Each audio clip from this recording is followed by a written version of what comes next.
Hello दोस्तों, welcome back to my channel. तो दोस्तों, जैसा कि आप लोग मेरी लैंडिंग जोन की सीरीज़ देख रहे हैं, तो अब टाइम आ गया है कि हम लोग लैंडिंग जोन को थोड़ा सा और डीप डाइव करते हैं। और अब मैं आपको लैंडिंग जोन की एक एक सर्विस को और डिटेल में और बेटर एग्जांपल के साथ एक्सप्लेन करना स्टार्ट करूंगा। तो दोस्तों, आज का हमारा टॉपिक बहुत इंटरेस्टिंग है। आज हम लोग बात करने वाले हैं प्लेटफॉर्म लैंडिंग जोन में कनेक्टिविटी सब्सक्रिप्शन में जो हम एज्योर फायरवॉल बनाते हैं, वो कैसे हम डिफरेंट एप्लीकेशन लैंडिंग जोन के डिफरेंट स्पोक से यूज करते हैं। कैसे डिफरेंट डिफरेंट हमारी एप्लीकेशंस इस सेंट्रलाइज एज्योर फायरवॉल को यूज करेगी और कैसे ट्रैफिक ये इंस्पेक्ट करती है। तो प्लेटफॉर्म लैंडिंग जोन का जो हमारा पर्पस है, वो ये है कि हमारी सर्विसेज सब शेयर्ड होनी चाहिए और जितनी भी हमारी एप्लीकेशंस है उस शेयर्ड सर्विस को यूज करें। तो आइए दोस्तों, आज हम इस केस स्टडी को आगे बढ़ाते हैं और अपने लैंडिंग जोन की नॉलेज को और एक्सटेंड करते हैं। चलिए स्टार्ट करते हैं।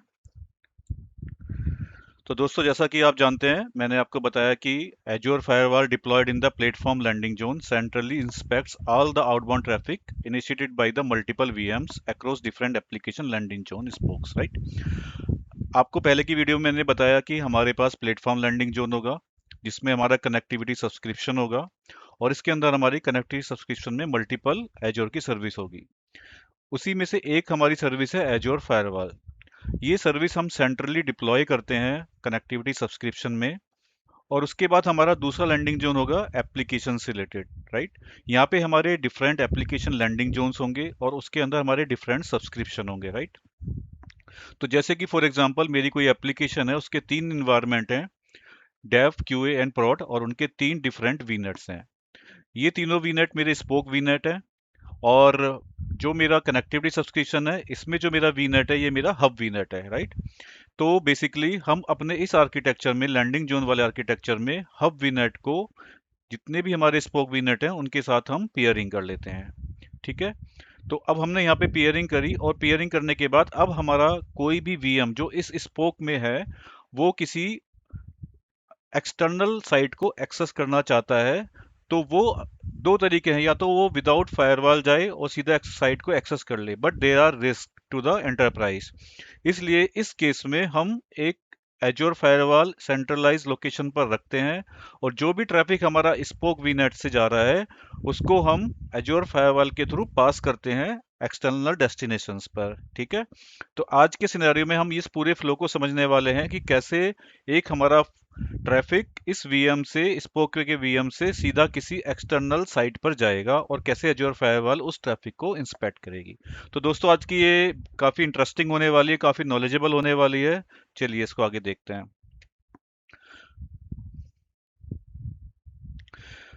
आपको पहले आगे बढ़ाने से पहले मैं एज्योर फायरवॉल का थोड़ा सा एक बैकग्राउंड दे देता हूं, ताकि जिसको एज्योर फायरवॉल की सर्विस अगर नहीं पता है, तो एक शॉर्ट में आपको एक आइडिया आ जाए कि एज्योर फायरवॉल कैसे सर्विस काम करती है। ठीक है। तो दोस्तों, Azure firewall is a cloud native centralize network security service है। ठीक है, सेंट्रलाइज है, ये क्लाउड की सर्विस है, cloud native, that protects and control traffic across Azure workloads, internet, on premise networks and other VNets. तो यहाँ पे आप देखोगे इसने चार तरह के आपको डेस्टिनेशंस बताए हैं। इसका मतलब ये है कि जब भी कोई ट्रैफिक आपका बाहर जाता है, कहाँ कहाँ पर, या तो वो बाहर के इंटरनेट पे जाता है। ठीक है, इंटरनेट में आपका इंटरनेट हो गया, सेस एप्लीकेशंस, माइक्रोसॉफ्ट 365 या कोई और अजर सर्विस। ठीक है। या फिर वो आपके ऑन प्रीम में जा रहा है, किसी नेटवर्क में जा रहा है, या फिर वो किसी थर्ड, किसी और नेटवर्क में जा रहा है। ठीक है। या फिर वो एजोर से एजोर के दूसरे नेटवर्क में जा रहा है, राइट। तो यहाँ पे आप देख सकते हो एजोर वर्क अक्रॉस एजोर वर्कलोड्स, इसका मतलब एक वर्कलोड मेरा ये है एजोर का, और एक और अगर मेरी सर्विस है आपस में, तो यहाँ पे भी आप फायरवॉल को यूज कर सकते हो विद इन द एजोर वर्कलोड्स। एजोर से अगर इंटरनेट पे जा रहा है तब आप फायरवॉल के थ्रू भेजोगे ट्रैफिक। एजोर से अगर ऑन प्रीम आ रहा है तो आप इसको फायरवॉल के थ्रू भेजेंगे। और एजोर से किसी और दूसरे एजोर के वीनेट पे जा रहा है तब भी आप इसको, आप फायरवॉल के थ्रू भेज सकते हैं। तो this is a centralize security service, right. तो इस तरह से हम एजोर फायरवॉल को, ट्रैफिक जब भी हमारा आउटबाउंड बाहर जा रहा है नॉर्मली, तो हम उसको इंस्पेक्ट करने के लिए एजोर फायरवॉल यूज करते हैं। ठीक है। ये हमारी सिक्योरिटी सर्विस है basically, to traffic, to inspect the traffic. ठीक है, ये इसका हाई लेवल अंडरस्टैंडिंग है। अब दोस्तों अगर मैं सर्विस की बात करूं तो एज्योर फायरवॉल में बेसिकली आपके कुछ रूल्स बनते हैं। वो रूल्स आपके डिसाइड करते हैं कि ट्रैफिक हमारा अलाउड होना चाहिए या नहीं होना चाहिए, राइट। तो उसमें नॉर्मली तीन कैटेगरीज होती हैं रूल्स की। पहला होता है एप्लीकेशन रूल्स, दूसरा होता है नेटवर्क रूल्स, एंड थर्ड होता है नेट रूल्स, ठीक है। तो एज्योर फायरवॉल की सर्विस जब आप बनाएंगे तो वहां पे आपको ये तीन तरह के रूल्स दिखाई देंगे। अब एक फटाफट समझते हैं कि इन तीन रूल्स में क्या क्या होता है। एप्लीकेशन रूल का मतलब है, ये यूज होता है आपको allowing access to specific websites. अगर आप google.com, आप facebook.com, आप amazon.com कोई भी वेबसाइट एक्सेस करना चाहते हैं तो क्या वो हमारा अलाउ होगा या डिनाई होगा, ये हम एप्लीकेशन रूल्स में डालते हैं, ठीक है। तो ये लेवल 7 पे काम करता है। फॉर एग्जांपल जैसे कि दिया है अलाउ https.contoso.com, ठीक है। तो अगर आप contoso.com एक्सेस करना चाहते हैं तो क्या आपकी यूजर्स को वो अलाउ है कि नहीं है, ये एप्लीकेशन रूल्स में हमें बताना होगा, ठीक है। तो ये एप्लीकेशन रूल में इस तरह से हम डिफरेंट डिफरेंट यूआरएल्स डालते हैं, उनका फुल्ली क्वालिफाइड डोमेन नेम डालते हैं, अलाउ और डिनाई है ये डालते हैं। इस तरह से हम अपना रूल क्रिएट करते हैं, ठीक है। ये तो हमारा हुआ एफ क्यू डी एन के बेस पर। उसके बाद सेकंड आता है नेटवर्क रूल्स। यहाँ पर हम लोग एफ क्यू डी एन ना देके हम यहाँ पर allow access to specific IP address, ठीक है। आईपी एड्रेस के बेस पे हम यहाँ पे अलाउ और डिनाई करते हैं, ठीक है। Controlling traffic to infrastructure services, for example DNS NTP. ये लेयर 3 या लेयर 4 पे काम करता है, क्योंकि आपको पता है उस पे हम नॉर्मली आईपी टीसी प्रोटोकॉल्स के बेस पे वर्क करते हैं। तो एग्जांपल क्या हुआ इसका, allow TCP 443 to this IP, right. तो यहाँ पे हम कोई आईपी रेंज को हम अलाउ करना चाहते हैं, उसका क्या प्रोटोकॉल है, क्या पोर्ट है। तो ये हमारा लेयर 3 और 4 पे काम करता है, जहाँ पे हम IP port address and protocol के बेस पे रूल डिसाइड करते हैं कि मेरे इस रेंज को जो इस पोर्ट से आ रहा है इस प्रोटोकॉल के लिए अलाउ करो या डिनाई करो, ठीक है। थर्ड टाइप के रूल्स हमारे होते हैं नेट रूल्स। नेट का मतलब है नेटवर्क एड्रेस ट्रांसलेशन। इसका मतलब ये है दोस्तों, फॉर एग्जांपल आप अपनी किसी वीएम से कोई बाहर की साइट एक्सेस कर रहे हैं, फॉर एग्जांपल facebook.com। तो जब आप अपनी आईपी से facebook.com के पास रिक्वेस्ट भेजेंगे तो आपका प्राइवेट आईपी जो है वीएम का वो उस वेबसाइट के पास जाएगा, जो कि बिल्कुल भी सिक्योरिटी पर्पज से ठीक नहीं है। तो इस केस में नॉर्मली हम कोई क्या करते हैं, कुछ नेट रूल्स बनाते हैं। नेट रूल्स ये डिसाइड करते हैं कि हमारा जो आईपी है क्या वो विजिबल होना चाहिए साइट को या नहीं। तो यहाँ पे दो तरह के रूल्स होते हैं, एस नेट जिसका मतलब है सोर्स नेट, सोर्स ट्रांसलेशन, एक होता है डी नेट जिसका मतलब है डेस्टिनेशन नेट रूल्स। तो यहाँ पे हम normally destination moves a public IP address and ports to a private IP address and port used for inbound traffic। तो नॉर्मली नेट रूल्स में हम जो भी इनबाउंड ट्रैफिक आ रहा है उसको हम public IP address and port को प्राइवेट आईपी एंड एड्रेस में चेंज करते हैं। जैसे कि एग्जांपल समझना, यहाँ पे कोई पब्लिक आईपी से और पोर्ट नंबर 443 से कोई ट्रैफिक आ रहा है तो वो हमारा चेंज होकर प्राइवेट आईपी और हमारा ये पोर्ट नंबर पे चेंज हो जाएगा। तो ये बेसिकली सिक्योरिटी के पर्पज से होता है कि हमारी कोई भी जो साइट है वो हमारी जो हमारा विजिबिलिटी है आईपीज की वो बेसिकली सिक्योर रहे, राइट। तो बेसिकली हम ये तीन तरह के रूल्स डिफाइन करते हैं अपनी फायरवॉल में अलग अलग पर्पस से, ठीक है। बाकी आपको इसकी डिटेल समझनी है और डीप में जाना है तो आप इसको और अलग से समझ सकते हैं, लेकिन अभी के लिए इस केस स्टडी के लिए एज्योर फायरवॉल में तीन तरह के रूल्स होते हैं जो मैंने आपको एक्सप्लेन किया। तीनों के अलग अलग पर्पस होते हैं, तो आप इसको ध्यान में रखना, ठीक है।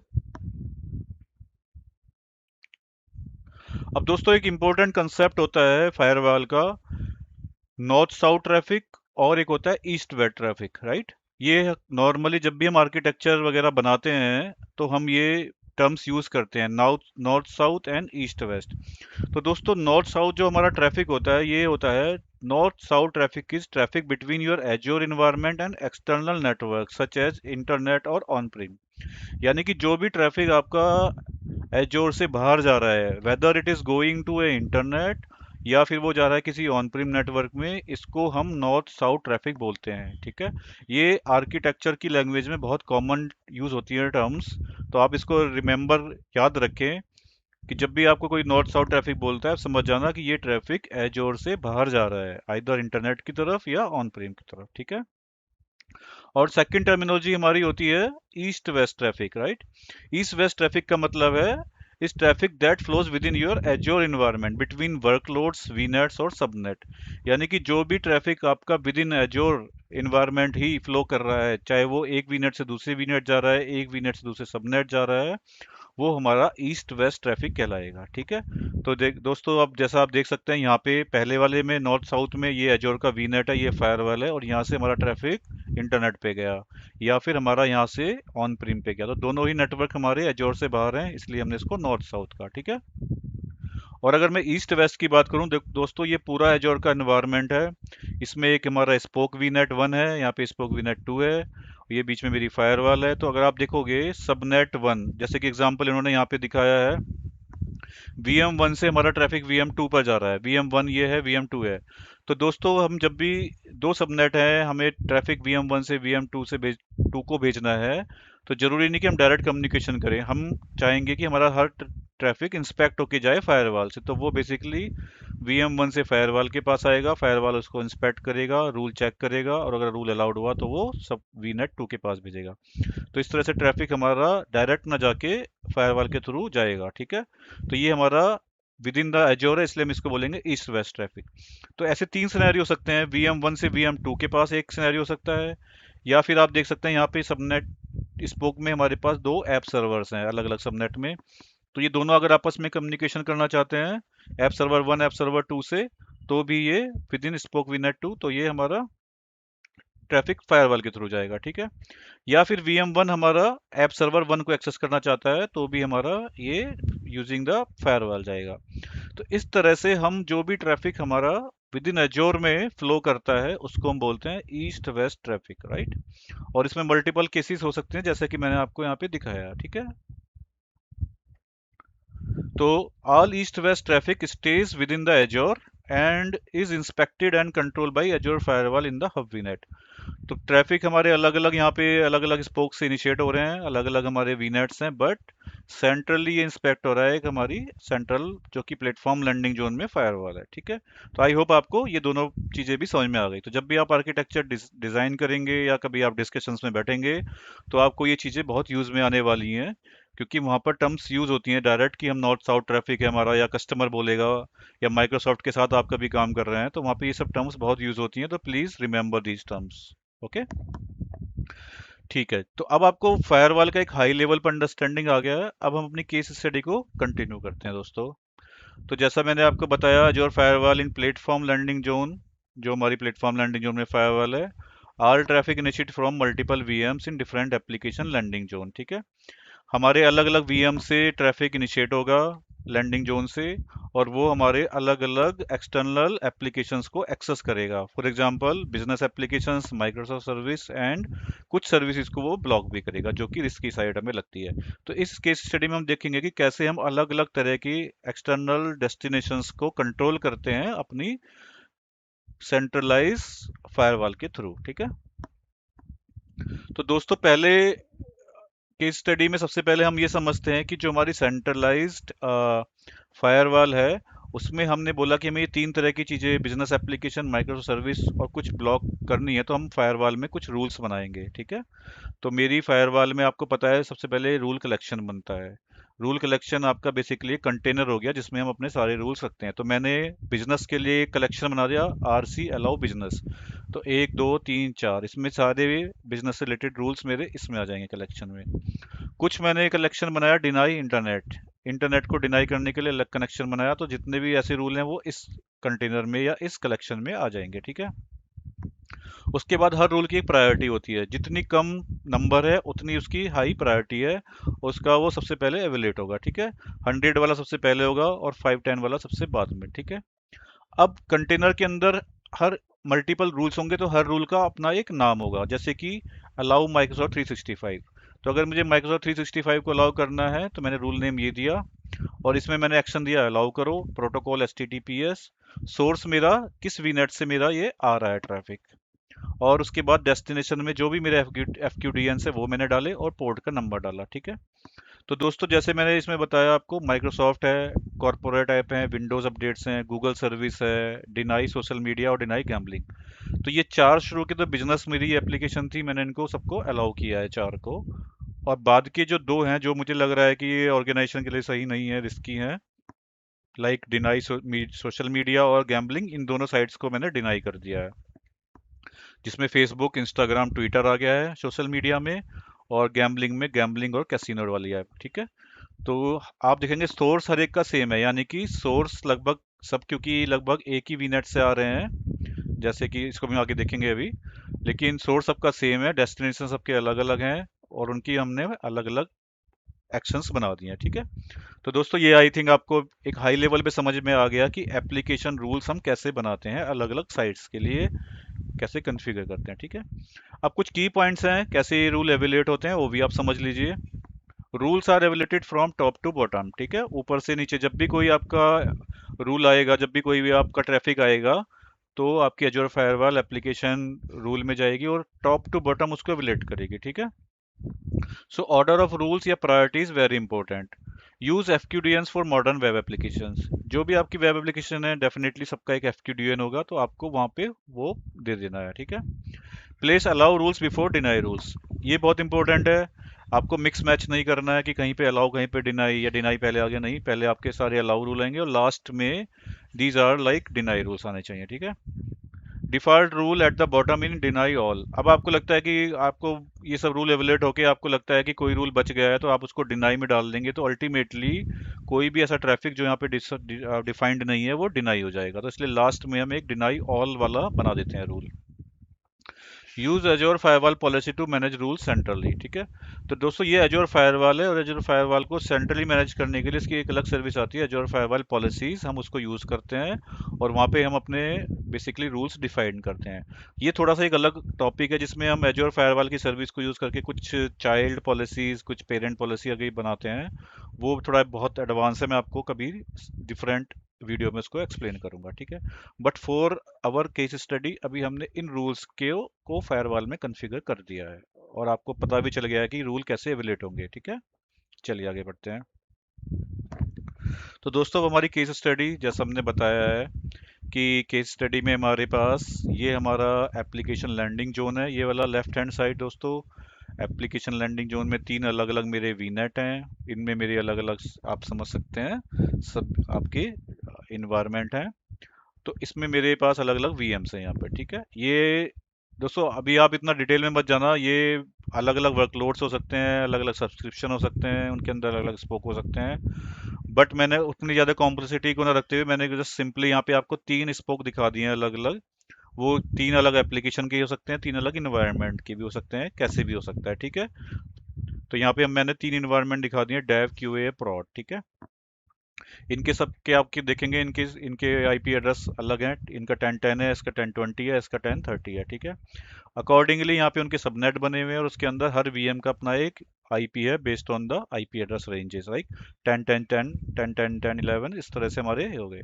तो तीनों सबनेट में अलग अलग वीएम्स हैं। अब ये वीएम ट्रैफिक इनिशिएट करते हैं और सबकी अलग अलग रिक्वायरमेंट है, ठीक है। जैसे कि आउटबाउंड ट्रैफिक यूजर एप्लीकेशन, अब फॉर एग्जांपल फर्स्ट वाला जाना चाहता है कहाँ पे, ग्रीन वाला एरो जाना चाहता है आपका माइक्रोसॉफ्ट की सर्विस को यूज करना चाहता है, ठीक है। तो वो माइक्रोसॉफ्ट की साइट को करना चाहता है। सेकंड वाला आपका जा रहा है कॉर्पोरेट एप्लीकेशंस के लिए, और थर्ड वाला आपका जा रहा है आपका बाकी डिफरेंट विंडोज अपडेट के लिए, ठीक है। तो इस तरह से आपका ट्रैफिक हर एक का इनिशिएट होगा हर वीएम से। तो फॉर एग्जांपल इस वीएम पे ब्राउजर है, उस ब्राउजर पे मैंने डाला microsoft.com, ठीक है। तो microsoft.com की साइट पे जाने की, मैं डायरेक्ट भी जा सकता हूँ, लेकिन as per my enterprise policy my requirement is कि भाई जो कुछ भी जाए वो मेरा ट्रैफिक इंस्पेक्ट होके जाए, ठीक है। तो इस वीएम से ये ट्रैफिक फायरवॉल के पास कैसे जाएगा, तो दोस्तों इसके लिए हमारे पास यूजर डिफाइंड राउट्स होते हैं। हर वीनेट के अंदर एक सबनेट होता है, उसके उस सबनेट के अंदर हमारा यहाँ पे यूडीआर बना होता है, यूजर डिफाइंड राउट्स, जो ये बताते हैं कि ये ट्रैफिक इस सबनेट से कोई भी अगर बाहर जाएगा तो उसका क्या राउट होना चाहिए, ठीक है। आइए देखते हैं इसको। तो दोस्तों जैसे मैंने हमने पहले वाले में देखा, वहाँ पे हमारे स्पोक, हमारे वीनेट हैं, फिर सबनेट हैं। अब हर सबनेट के साथ एक अटैच यूडीआर होगा, यूजर डिफाइंड राउट्स, जो इस ट्रैफिक को, इस सबनेट के ट्रैफिक को कंट्रोल करेगा। तो हर एक के साथ इंडिविजुअल सबनेट है और उसका यूडीआर है, ठीक है। यूडीआर में आप हम राउट डिफाइन करते हैं, जैसे मैंने बोला डेस्टिनेशन। तो यानी कि इस वीएम से जो भी ट्रैफिक जाएगा, 00000/0, यानी कि ये इंटरनेट का हमारा आईडी होता है, आईपी होता है। तो यानी कि इस वीएम से इंटरनेट के लिए अगर कोई भी ट्रैफिक जाएगा तो उसको हम क्या बोल रहे हैं, उसको हम बोल रहे हैं नेक्स्ट हॉप में। नेक्स्ट हॉप ये बताता है कि वो कैसे जाएगा, वो हमने बताया वर्चुअल अप्लायंस। वर्चुअल अप्लायंस मतलब वो फायरवॉल से जाए, और फायरवॉल का आईपी एड्रेस क्या है, 10.0.1.4, यानी कि इस फायरवॉल को आप देख पा रहे हैं, इस वाले से जाएगा और इसकी आईपी है प्राइवेट आईपी 10.0.1.4। तो दोस्तों यहाँ से बिल्कुल क्लियर हो गया कि जब इस आईपी पे ब्राउजर पे मैं कोई भी साइट का आईपी डालूंगा इंटरनेट का, google.com facebook.com, तो वो इंटरनेट का आईपी पकड़ेगा, इंटरनेट का आईपी यूडीआर के पास जाएगा, यूडीआर उसको बताएगा कि भाई नेक्स्ट होप जो है आपका, वो आपका वर्चुअल अप्लायंस के थ्रू है, आपको 10.0.1.4 पे जाना है। तो आप सीधा ना जाके साइट पे, आप पहले यहाँ पे आओगे इसके पास, ठीक है, एजयोर फायरवॉल के पास। तो इस तरह से हम अपने ट्रैफिक को डाइवर्ट करते हैं फायरवॉल की तरफ यूजिंग द यूडीआर।